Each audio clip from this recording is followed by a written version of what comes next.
আমাদের দিকে তো ভাই প্রচন্ড পরিমাণে বৃষ্টি হচ্ছে ভাই, বৃষ্টির যন্ত্রণায় কিছুই করতে ভালো লাগছে না। আমার এই বৃষ্টির মধ্যে একটা জিনিস করতে ভালো লাগে, মামুনির হাতের গরমা গরম খাবার খেতে। আচ্ছা বন্ধুগণ, তোমাদের গ্রামের অবস্থা কি রকম? আমাদের দিকে তো জল টল উঠিনি এখনো, তোমাদের দিকে খবর কি? সকাল থেকে তো বন্ধুগণ প্রচন্ড পরিমাণে বৃষ্টি হতে ঘর থেকে বের হয়নি। এখন বন্ধু এসেছে গাড়ি নিয়ে একটু ঘুরতে যাবো এই বৃষ্টির মধ্যে। গাড়ি নিয়ে বেরোনোর সাথে সাথে চলে আসলাম গাড়িকে নিয়ে পেট্রোল পাম্পে গাড়িকে ডিজেল খাওয়ানোর জন্য।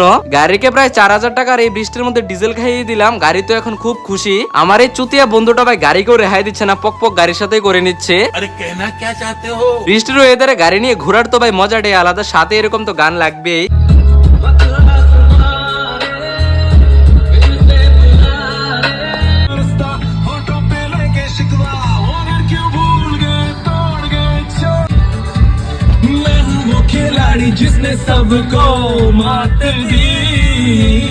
ঘুরতে ঘুরতে আমাদের হঠাৎ করে প্ল্যান হয়ে গেল এই বৃষ্টির মধ্যে চা হলে ব্যাপারটা জমা যাবে। তো এখন চলে আসলাম চায়ের দোকানে চা খাওয়ার জন্য।